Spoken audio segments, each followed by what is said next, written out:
deuxième partie de l'analyse des petits exercices de partage et groupement. Donc, on passe maintenant à la troisième partie. La deuxième partie, c'était des exercices de groupement. Vous faisiez des groupes de tant d'éléments. Là, ici, on a la version un peu plus compliquée parce qu'on vous demande de partager.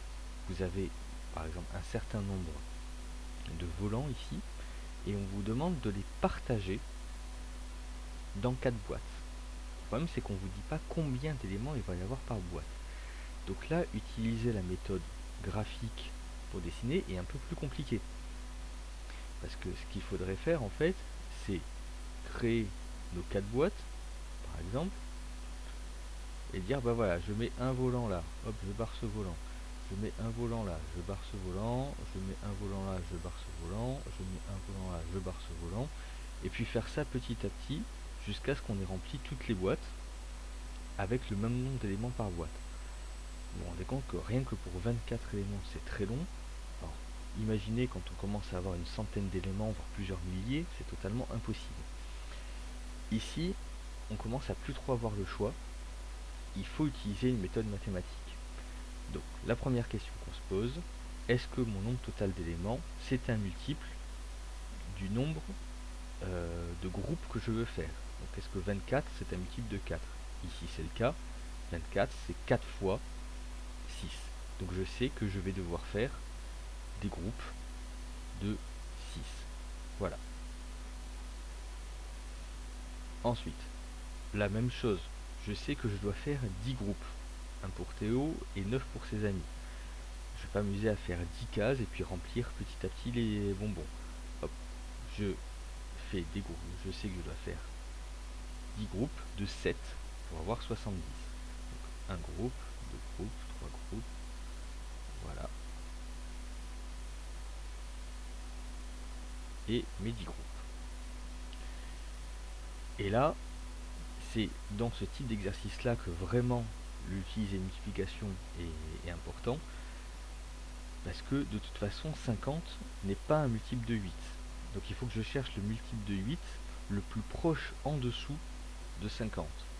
Donc on peut tout simplement se refaire la table de 8, 8 x 1 8, 8 x 2 16, 8 x 3 24, 8 x 4 32, 8 x 5 40, on est toujours en dessous, 8 x 6 48, on est toujours en dessous, 8 x 7 56, ah on a dépassé, donc on s'arrête à 8 x 6. Donc je sais que je dois faire des groupes de 6 cerises. Voilà. Et un dernier groupe là avec cette petite cerise là. Donc, et il me reste du coup mes fameux 2 cerises ici. Donc, tout ça pour vous montrer en fait que un problème de division, on peut le présenter de deux façons différentes. Une où on peut le résoudre de façon graphique, mais l'autre où ça devient très compliqué. Dans les deux cas, il y a une façon de le résoudre qui marche toujours, c'est en utilisant les tables de multiplication. D'où l'importance, et c'est pour ça que tous vos professeurs vous tanneront pour que vous appreniez vos tables de multiplication, parce que pour faire des divisions, vous n'avez pas le choix, vous devez les connaître. Et au final, on peut résumer ça tous comme ça. Le total du nombre d'éléments que vous avez, c'est combien de groupes vous avez fois combien d'éléments vous avez dans chaque groupe, plus parfois ce qu'il reste, s'il reste quelque chose. Ça marche dans les deux sens, c'est ce que je vous disais avec les multiplications dans la leçon précédente, c'est qu'une multiplication, l'ordre n'a pas d'importance. Donc si vous avez le nombre de groupes, on vous demande de chercher combien d'éléments vous avez dans chaque groupe. Si vous avez le nombre d'éléments dans chaque groupe, on vous demandera combien de groupes il faut faire.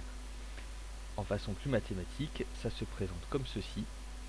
Le dividende, le total, c'est le diviseur, ce par quoi on va diviser le dividende, et ça vous donne le quotient plus le reste. Et votre diviseur, ça peut être le nombre de groupes, et ça peut être le nombre d'éléments dans chaque groupe. Ça ne change absolument rien. L'opération sera la même, tout ce qui change, c'est à quoi correspondent ces deux données-là. Mais nous verrons ça dans le prochain cours. Merci beaucoup.